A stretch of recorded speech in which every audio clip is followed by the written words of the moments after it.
Assalamualaikum warahmatullahi wabarakatuh. Kembali lagi di channel saya. Di video kali ini saya akan melanjutkan alur cerita anime Chainsaw Man episode 10. Oke, langsung saja ke alur ceritanya.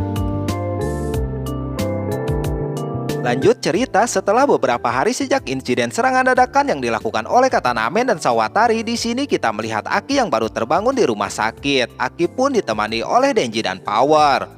Denji dan Power di situ sembari membaca manga. Nah, di sini kita pasti bertanya-tanya, padahal Denji ini udah mati, tapi kenapa bisa pulih kembali? Terungkap bahwa selagi jantungnya masih ada, Denji pasti pulih seperti semula dengan hanya minum darah saja. Oke, lanjut lagi. Di sini Power yang ingin meminta apel yang dimakan Denji. Namun Denji tidak ingin memberikan apelnya, yang mana Power ini malah melarikan diri di saat semuanya dalam bahaya. Di lain sisi, Aki di sini terlihat masih shock atas kematian Himeno di depan matanya. Kemudian Aki pun bertanya kepada Denji siapa saja anggota yang masih hidup di skuad mereka. Mendengar itu, Denji pun menjawab bahwa yang tersisa hanya Kobeni dan Madoka saja. Namun saat insiden mengerikan kemarin, Madoka memutuskan untuk keluar dari anggota pemburu iblis dan memilih untuk menjadi warga biasa. Aki yang mengetahui hal itu sontak dia sangat terkejut. Tidak lama kemudian di situ Denji dan Power dipanggil oleh Makima. Hingga akhirnya mau tidak mau Aki ditinggalkan sendirian. Setelah itu di sini Aki mengambil dan mengeluarkan pedangnya. Dia pun bertanya kepada pedang kutukannya itu yang ada di dalam pedang kutukan tersebut tentang beberapa lama sisa umur yang dia miliki setelah membuat kontrak dengan iblis kutukannya itu sebelumnya. Iblis itu pun memberitahu kepada Aki bahwa sisa umur yang Aki miliki tersisa 2 tahun lagi. Mendengar hal itu, Aki sontak semakin sangat panik. Aki pun menenangkan dengan ngudut. Di saat mau membakar udutnya, dia pun langsung teringat dengan Himeno. Hingga akhirnya Aki pun tidak bisa menahan air matanya keluar. Di lain sisi, ketika Denji yang kembali ke ruangan mau mengambil manganya yang ketinggalan, secara tidak langsung Denji melihat Aki sedang menangis. Denji sadar bahwa sangat wajar jika Aki ini sedih seperti itu, karena selain Himeno yang mati, ada banyak rekannya yang ikut mati. Di saat Denji memikirkan hal itu, seketika dia merasa bahwa ada yang aneh dengan dirinya sekarang. Dia pun bertanya-tanya kepada dirinya, tidak merasa sedih sama sekali. Padahal ketika Pochita mati, Denji merasa sedih di kala itu. Tapi di saat Himeno yang meninggal, entah kenapa dirinya tidak merasakan apapun. Mengingat Himeno orang pertama yang ingin berteman dengannya. Seharusnya dirinya merasakan kesedihan itu juga.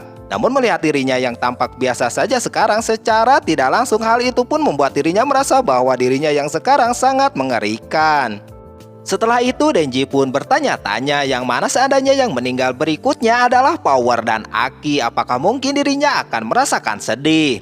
Namun dalam benaknya dia menjawab bahwa sepertinya dia tidak akan menangisi mereka. Lalu sekali lagi dia pun membayangkan bagaimana kalau Makima yang meninggal. Bukankah Makima wanita impiannya? Namun ternyata bahkan kalau Makima mati pun tidak akan menangisinya. Setelah Denji memikirkan itu, semua akhirnya muncul pertanyaan besar untuk dirinya sendiri. Apakah itu artinya dirinya akan kehilangan kemanusiaannya saat dia kehilangan hatinya? Namun Denji yang sedikit khawatir tentang dirinya. Di saat kemudian Denji pun bersikap seperti biasa lagi. Dan Denji memutuskan untuk tidak memikirkan hal yang membosankan seperti itu lagi. Hingga akhirnya Denji dan Power melanjutkan perjalanannya untuk menemui Makima. Setelah sampai, Denji dan Power pun ketemu dengan Makima. Mereka pun diajak Makima ke sebuah pemakaman. Di saat itu Makima membahas tentang insiden penembakan itu. Yang mana dalam penembakan tersebut dapat dipastikan bahwa musuh sudah terang-terangan ingin mengincar Denji. Di sini yang mana alasan Makima ingin memperkuat divisi 4, namun pada akhirnya anggota dari divisi khusus itu malah mati semua. Maka dari itu, biar tidak terulang kembali, Makima pun berniat untuk memberikan pelajaran khusus untuk Denji dan Power. Tapi dengan dirinya yang sibuk dengan segala urusannya, Makima pun kemudian memperkenalkan Denji dan Power kepada Kishibe. Ternyata dia adalah sang master yang pernah diceritakan Himeno sebelumnya. Namun saat Makima mau memperkenalkan Kishibe kepada mereka, di saat itu pun Kishibe memotong perkenalannya tersebut. Kishibe pun memuji Denji dan Power. Kishibe memberikan beberapa pertanyaan. Hal pertama yang ditanyakan Kishibe adalah apa yang Denji dan Power rasakan di saat temannya mati. Denji dan Power pun menjawab bahwa mereka tidak merasakan apapun. Lalu Kishibe pun bertanya kembali apakah mereka ingin membalas dendam kepada musuh mereka. Mereka berdua pun kembali menjawab yang sama bahwa mereka sama sekali tidak memikirkan hal itu. Bahkan menurut Denji, balas dendam hanyalah ide yang sangat suram. Kemudian Kishibe pun kembali bertanya, apakah mereka di pihak manusia atau iblis? Mendengar pertanyaan itu, Denji dan Power pun terdiam sesaat. Tapi kemudian Denji pun mengatakan bahwa dia tidak peduli mau di pihak mana saja karena menurutnya yang manapun tetap sama saja. Tapi beda dengan Power, dia malah dirinya akan memilih pihak yang menang. Kishibe mendengar 3 jawaban dari mereka dan dijawab dengan baik. Kurang lebih Kishibe menyukai jawaban mereka. Hingga akhirnya Kishibe membolehkan Makima untuk pergi dari sini karena sekarang dia akan melakukan pelatihannya. Namun dengan tidak disangka Kishibe di situ merangkul Denji dan Power sambil mengatakan bahwa dirinya adalah seorang pemburu iblis dari divisi khusus 1. Dia akan sangat senang jika dipanggil dengan sebutan Master. Lalu setelah selesai perkenalan tersebut, tiba-tiba Kishibe mencekik leher Denji dan Power hingga leher mereka keseleo. Kishibe yang melihat mereka tidak berdaya, Kishibe di situ memberikan penjelasan bahwa melakukan itu tujuannya adalah untuk mengetahui struktur tulang mereka. Yang mana meski mereka manusia iblis dan manusia gergaji, pada kenyataannya struktur tulang Denji dan Power miliki masih tetap sama dengan manusia biasa. Tapi satu hal yang membedakan mereka berdua adalah mereka akan langsung sembuh dengan meminum darah saja. Kemudian di saat mereka berdua pulih kembali, Kishibe kembali mengatakan bahwa yang mana Makima yang memintanya untuk melatih mereka. Sebenarnya dia tidak tahu ada tujuan apa di balik itu semua. Namun karena Gun Devil sangat menginginkan jantung Denji, Kishibe berpikir yang mana Makima sangat khawatir dengan Denji. Karena Denji adalah salah satu orang yang gampang dibunuh. Di lain sisi, setelah mendengar perkataan Kishibe yang bukan urusannya, Power bertanya dan marah kepada Kishibe. Kenapa Kishibe sampai mencekiknya? Di saat itulah Kishibe kembali mengungkapkan alasan dirinya melakukan itu. Karena sekarang dia lagi mencari cara bagaimana caranya melatih manusia iblis seperti Power ini. Terungkap Kishibe juga pernah melatih pemburu iblis yang berasal dari manusia. Kishibe adalah pemburu iblis yang paling kuat di antara yang lainnya. Jadi dengan kata lain, jika ada iblis yang mengalahkannya, maka iblis tersebut pasti iblis yang terkuat juga. Sambil menunjuk kepada mereka, Kishibe memberikan tantangan kepada mereka untuk mengalahkannya. Jadi sampai Denji dan Power bisa melakukan itu, maka Kishibe akan memburu mereka berdua. Mendengar hal itu, Denji dan Power pun langsung bersiap untuk melawan Kishibe. Namun karena Denji tidak mau ditahan jika dia membunuh orang tua, Denji memutuskan untuk tidak berubah menjadi Chainsaw. Denji akan melawan Kishibe dengan senjata biasa saja. Tapi ternyata keputusan Denji tersebut malah akan dikalahkan dengan mudah oleh Kishibe. Dengan sangat cepat Kishibe melakukan serangannya kepada Denji dan Power. Dengan sepersekian detik keduanya pun tumbang begitu saja. Lalu setelah Kishibe melihat cara bertarung Denji dan Power yang langsung mengincar kepalanya, Kishibe pun menyimpulkan bahwa mereka bukan manusia lagi. Jadi karena itulah Kishibe berniat merubah Denji dan Power menjadi pemburu iblis yang GG yang pernah ada. Sementara itu cerita pun kembali kepada Aki, yang mana Aki ini sedang menangis sendirian. Datanglah Tendo dan Kurose, keduanya sudah diperintahkan Makima untuk menjadi instruktur divisi 4. Aki diminta untuk memanggil iblis rubahnya tersebut. Namun di situ Aki sangat terkejut, ternyata iblis rubahnya itu tidak mau menjawab panggilannya lagi. Melihat kejadian itu, Kurose memberitahu kepada Aki bahwa yang menyebabkan iblis rubahnya tidak muncul adalah Aki yang terlalu sering meminta bantuan rubah. Secara tidak langsung hal itulah yang membuat iblis rubah tersebut marah kepada Aki. Bahkan Kurose yakin setelah ini iblis rubahnya tidak mau memenuhi panggilan Aki lagi.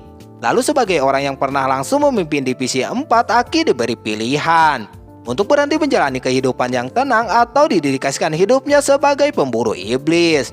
Namun jika Aki ingin menjadi iblis, maka Aki harus menunjukkan tekadnya yang kuat.